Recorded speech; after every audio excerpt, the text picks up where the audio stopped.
Bonjour à tous et à toutes, on se retrouve pour une nouvelle vidéo review sur le chapitre 214.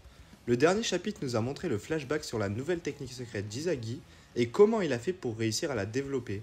On a aussi eu le droit à un retour du Quatuor, Kunigami, Shigiri, Bashira et Izagi qui ont fait un 2 contre 2 afin de s'entraîner.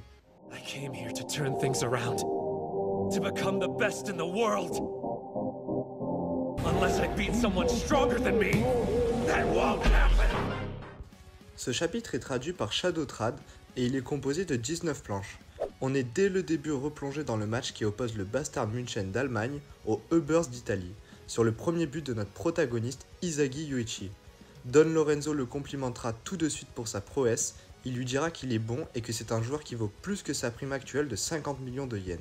Puis il lui lancera un pic en lui disant qu'il ne pourra au mieux qu'être le second de cette équipe car il y aura toujours Kaiser.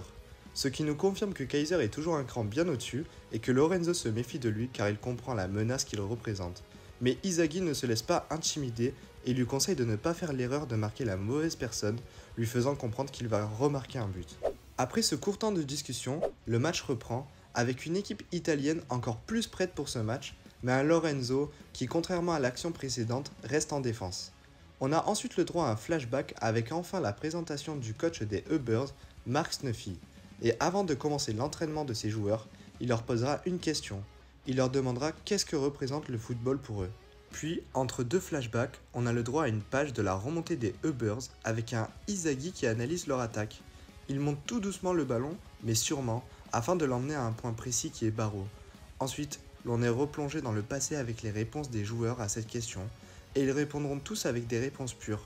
Mais Mark Snuffy explique donc que le football est bien plus qu'un sport ou qu'une simple passion, il s'agit selon lui d'un métier, et voit l'équipe comme une entreprise, les joueurs comme des employés, et les matchs comme un business. Suite à cela, il leur donnera toutes les caractéristiques de tous les joueurs présents dans la salle avec les plans de match, les offensives, les défensives, les différentes tactiques et scénarios possibles, puis leur assure que s'ils respectent à la lettre ce qu'il dit de faire, ils gagneront, et que par conséquent, étant le chef de l'entreprise, s'il est en tort, il assumera ses responsabilités.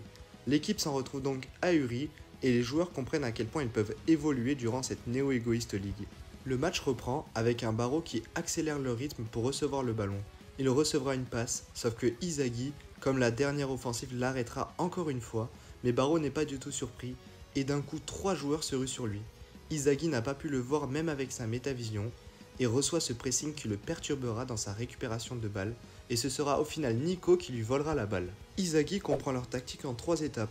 Tout d'abord, ils avançaient tous ensemble à un rythme faible, puis une fois la balle perdue, ils ont accéléré le rythme pour récupérer le ballon, et enfin, à partir de là, ils ont eu le champ libre pour avoir de multiples occasions de faire des passes, un centre ou encore marquer.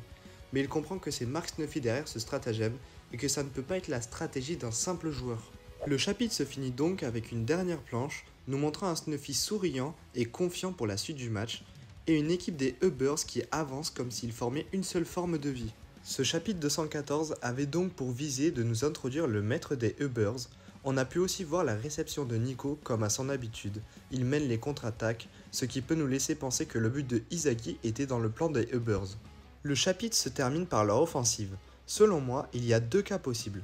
Dans tous les cas, le ballon va venir dans les pieds de Barreau pour finir dans les cages, mais il reste aussi Raichi qui a tout approuvé sur le terrain.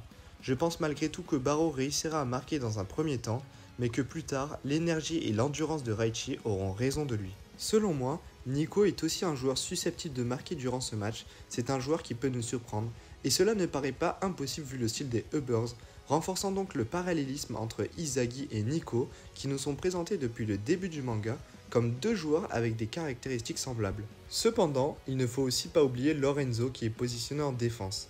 Va-t-il sur la prochaine offensive du Bastard München se concentrer sur Izagi pour l'arrêter ou au contraire rester sur Kaiser car il représente selon lui une plus grosse menace? Je pense qu'il stoppera Izagi, laissant ainsi la place à Kaiser avec sa puissante frappe pour marquer un but.